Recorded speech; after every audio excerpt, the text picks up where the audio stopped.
Before we get into the issues, let's talk about, give us a broad overview of how big the IT-BPM sector is in the Philippines. We took a graphic from your report. How much revenue, how many jobs are we looking at?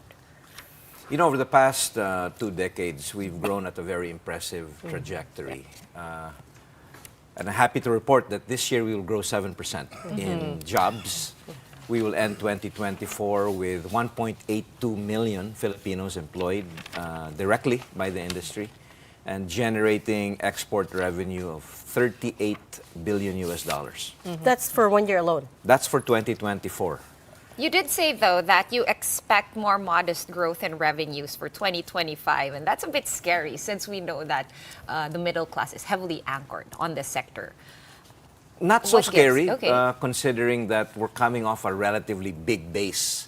We are already at 8.5% of GDP. So when you're coming from a big base, the percentage growth will definitely be more modest. But the other reason for that is that, you know, with recession globally potentially happening, there might be a more modest growth in global volume.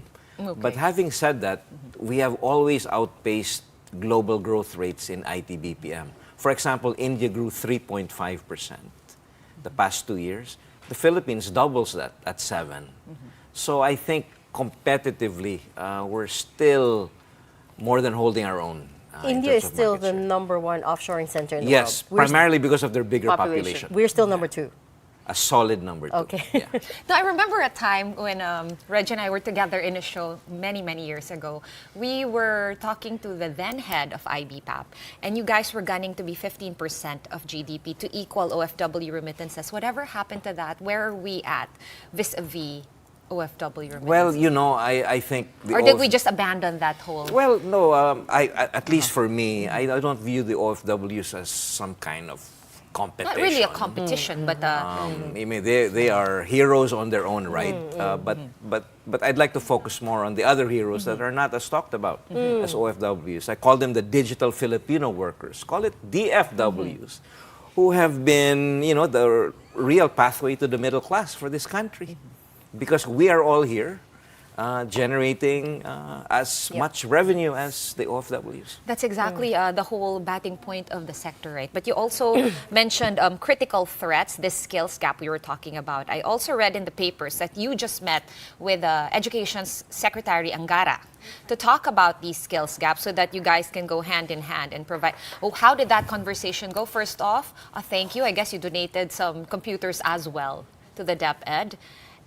But what did you and the Secretary talk about? We talked about 3 asks for the industry. We kept it short. Not in any order, but we talked to him about bringing back English as a medium of instruction. Because it is the language of business globally. And while we have superior communication skills, we've noticed that there has been some slippage in the quality of English communication, comprehension, and that also affects critical thinking.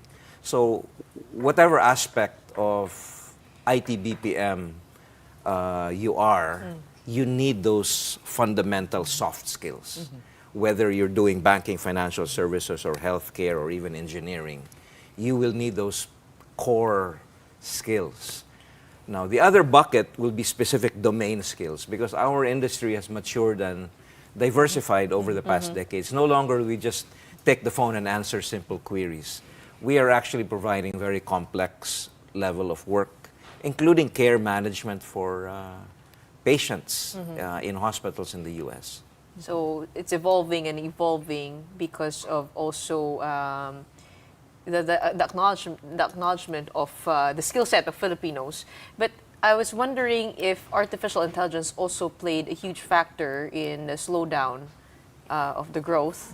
And when you say there is a talent and skills gap, does it mean that we are underskilled, and how are we underskilled?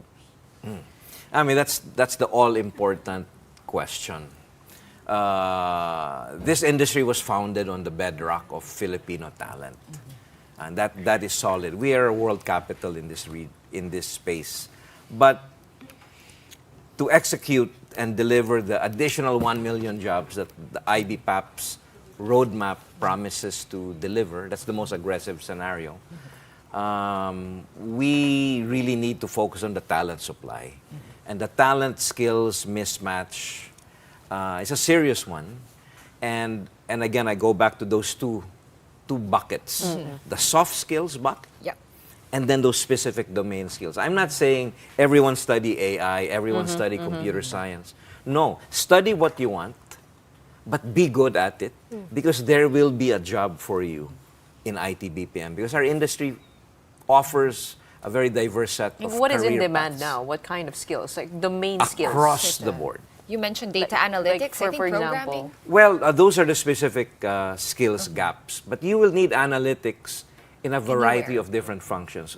We see growth in healthcare, we see growth in banking and financial services, and also the more traditional areas like hospitality and other kinds of customer experiences. But yes, the Filipinos are good in. I remember in New York there are restaurants Yes. with Filipino cashiers. So is that part of the BPO? Well, it's industry part as well? it's part of Parang- the overall space, but there is also a job hierarchy in our industry, and so I'd like to see it as a hierarchy based on level of complexity. Yeah. Now we are all aspiring for the higher complexity and higher value-added services. Because those can't be taken over by AI. Those are a little Not bit as harder. not as vulnerable. I want to go back to Gretchen's question on AI. The AI phenomenon will certainly affect the future of work. In fact, we're living in that future already. But we like to see AI as a co-worker of our Filipino agent. You guys also said AI cut jobs by 8% in surveyed Hold on. firms. So can you Okay, put that let in me the explain that. We did a survey a few months ago of our members. Now, all the respondents, 8% did say that there was a reduction in job roles due to AI. But interestingly, 13% reported an increase in the number of roles due to AI, which matches the 7% growth that we're going to report. So it's still a little bit early to say that jobs will be disrupted. Certainly, there will be some jobs that will be affected. Simple, routine, automatable, repetitive tasks that should be replaced so that those people can be reskilled. to Those do new more. roles are also related to AI. Were created because of Yes. the technology. Yes, because 67% of our members are implementing AI trials and use cases. So, the industry is not waiting for AI to happen. Yes. We're taking the lead. Right. So we understand the general concept of it, which is it will perhaps abolish low-level, low-value jobs, but create a lot more jobs in the higher value segment. But Yes. what is number one? Is the government laying the right foundations to make sure that we capture a bigger part of the market? It's And number two, what does the other side of that coin is? What does the private sector need to make sure? Okay, we're in the midst of a global, shift once more, right? In much the same way when the iPhones came into existence, when smartphones came into existence, it triggered this whole a drastic change in the way people worked. So now we're on the precipice of another shift. How do we make sure that we capture that and we get ahead of that trend? Stakeholders will have to work together. So this will need the private sector, who have carried the burden Right. so far in talent development, and when we onboard new hires, we train them for 6 to 8 weeks before they go into production, on average. But it will also require the uplifting of the talent supply that are coming, with the 700,000 university graduates every year. And also some senior high school students who may want to enter the workforce without going to college. And we're good with that too. I did do we read that. need- Is it true that you are working on hiring people or employees straight out of senior high Many school? of our members are exploring that and have begun doing that. And the recommendation, going back to our conversation with Secretary Angara, we asked him to increase the immersion hours or on-the-job training hours for senior high school students from a minimum of 80 to raising the minimum to 640 So they can be hours. employable, directly Yes. employable. That might make a lot of Okay. people unhappy, a lot of students unhappy. Like, what? I have to do twice more the number of hours? Well, they will Pero be getting diretso na. employment. But they Well, won't depends how you have look to at go it. to college. Depends how you look Is at that it. paid internships? Oh, well, yes, there is. Internships. But the big yeah. prize is virtually guaranteed employment. Right, I get it, but upskilling is a medium to long-term plan. It doesn't happen overnight. What else does the industry need from the government in order to make things happen? Upskilling is a complex process. There are some early interventions, Right. maybe shorter term interventions. And then there's the longer term, how do we fix and upgrade our educational system? Yes. But we have a target of adding 1 million jobs. We need all of those interventions. I like to think of it as maybe adding like a finishing school type process before university Oh, I like that, students finishing graduate. school for BPOs. Yes, we don't need 2 years of that's training. That's a good One idea. semester. Specifically, parang TESDA pang BPO. Correct. Hey, that's a great idea. It's very specific, Yeah. skill specific. I'm very, very curious because you highlighted 5 challenges for the IT-BPO industry. The others, we've already known them. High cost to entry, doing business. ease of doing business, competition, talent and skills gap. But the other one, which is cybersecurity, when we talk to cybersecurity experts, they keep saying this is a worldwide problem. Help us understand what investors look at in terms of assessing whether they set up shop here, and how do we work on this side of things? Our industry handles a lot of sensitive customer data. And so that data has to be protected more than adequately against ransomware, hacks, and other kinds of, activities of cyber criminals. And malicious that's why this intention. is such an important topic. And that's why we view it as a risk. So legislation. But when you also. do that, do you take it upon yourselves as the companies directly involved, or do you rely on the government? Well, I think Or is it both? again, it's going to be all stakeholders. The government has to have some standards in terms of minimum standards of quality of cybersecurity protection to enforce that. Culpability, accountability. And then, but ultimately, in our industry, we have to ensure that whatever customer data we handle has to be protected from these kinds of cyber I also made a note attacks. of this because I'm so curious. Are there still new companies wanting to locate here in the Philippines, knowing all the 5 things that Gretchen just mentioned, the issues with red tape, et cetera, et cetera? I think our position as the world number 2 in this space is, Speaks is for very itself. strong. We are a capital, and I think we will always be attractive.